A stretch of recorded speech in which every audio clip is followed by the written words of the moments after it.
Hey everybody, Sean Keating here. I want to welcome you to the Dental Up podcast show by Keating Dental Art. This week we're talking to a longtime client of ours and a good friend of mine, Dr. John Kanca from Connecticut. Johnny boy, how you doing, man? I'm well, Sean. How are you? Oh, it's so good to hear you and see you here.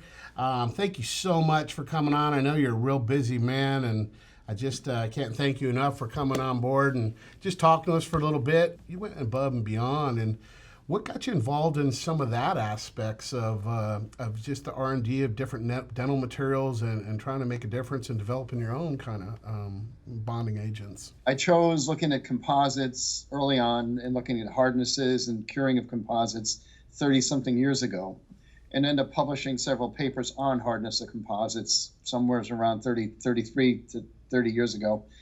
And then I went on to researching a little bit more about bonding them in, trying to understand what was going on. And then one day I was at an IADR, and I saw this 6'7" Hungarian with an Italian name. And I said to him, he's talking about etching dentin, that he learned this in Japan. And I said, no, you can't do that, because that was the common wisdom.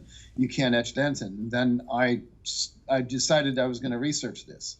And I went to the Yukon Library and went on the stacks and read every biocompatibility paper written since 1945.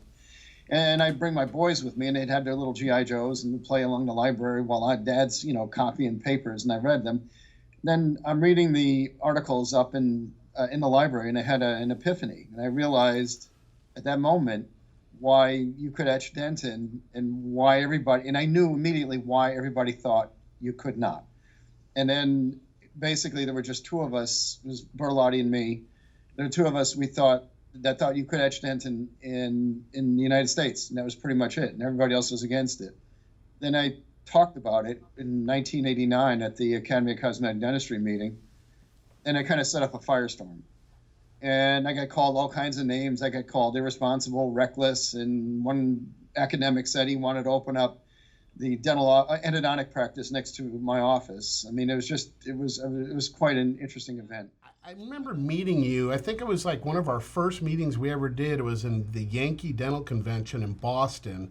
And it was just like, it's like fate, where people come into your lives for a reason or whatever. And I truly believe that with us, because I didn't really know you at all. You didn't know me from Jack, but we had booths right next to each other. The aisle, I remember that. Yeah, and it was just right there. And my general manager, Bob Brandon, who he kind of knows a lot about dentistry and all this stuff, and he goes, well, this Kanca guy he's like a real big time. He lectures, he's lecturing here, and he's a big bonding, wet bond. I mean, you're pretty famous in the industry, and you're really given a lot to us in the industry. And I just remember Bob saying that. I'm like, well, dude, let's go talk to this guy and see what he's all about. And then we got to know each other, and we went out for drinks. I think we went out and ate a bunch of lobsters, and stuff.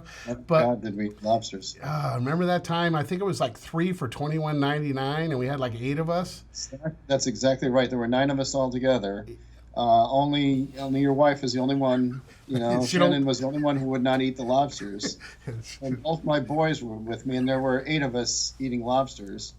And remember we ordered the first 3, and then that wasn't enough.